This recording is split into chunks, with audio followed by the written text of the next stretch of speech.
welcome to Starting Out Solitary. This is the 4th time I have tried making this video, and I don't understand why my camera keeps going out. But, this week on Starting Out Solitary, by the way, I'm Amanda, and I'm your Tuesday host. But, what we're talking about this week is different cultures that we incorporate into our path. I currently work with the Celtic path, pantheon, and stuff like that. And I'm kind of in the learning stage, so I haven't fully implemented all the Celtic things. Like I use triquetra right now as a symbol, and I've worked with the goddess Cyrduin, and that was mostly during my time that I was pregnant. She was a big driving force in my transformation of getting to the point of being a mother, or in that mindset at least. Because I still feel like a little teenager and just a little itty bitty baby to the world, and I also have babies, so that's kind of weird to me.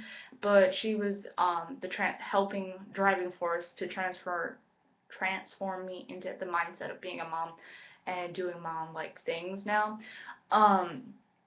Also, I've researched a couple different gods. I don't really implement them, so Cyrduin was probably the biggest one. On top of that, I'm just kind of in the learning process. I know that 4 of our major status are Celtic based or came from, and the other 4 have come from other cultures. I think the Norse background of it. I could be wrong in that sense, so I just read it out of a book recently, so I still have to do more research to figure out if that's actually accurate or whatnot.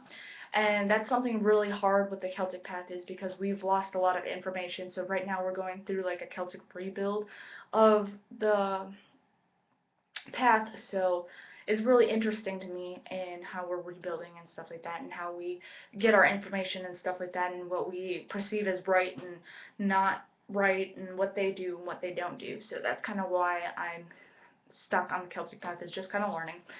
I have dabbled a little bit, or I've learned and researched about Norse mythology, Norse path and stuff like that. I have worked with the god Thor and stuff like that. I have worked with the runes and stuff like that, and I learned that mythology and stuff, but I don't really use runes currently because for some reason they don't click with me, and they kind of give me this weird buzzing sound when I use them, so I just kind of put them aside for, this is not a novice thing for me to do yet. On top of that, I know a little bit about Greek stuff, but it's not something that I actually put into my practice.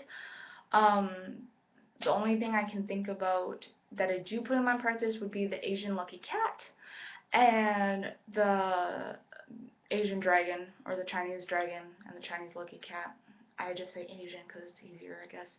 But I use the dragon as protection and shielding purposes. He comes in handy because it's something that I can envision and see and stuff like that. He's also like a totem animal, or a guardian animal, or a spirit animal, or whatever the heck you want to call it. He's also one of those to me. So I do use him quite frequently, and if you do watch my videos on my altar setups and stuff like that, he's always on at least one of my altars. So he doesn't go anywhere or too far. And I do have a funny story about that. I'll probably tell you on my personal channel. But yeah, other than that, I don't really have too much culture that I add to my practice, because right now I'm in the process of defining my path and figuring out what I believe in, and not what books and other people tell me to believe in and stuff like that. So right now I'm kind of in that defining year of getting out of researching and reading and stuff like that, and actually implementing things and stuff like that. Not to say that I haven't casted spells and stuff like that, because I have. It's just now I am putting more of my purpose behind it.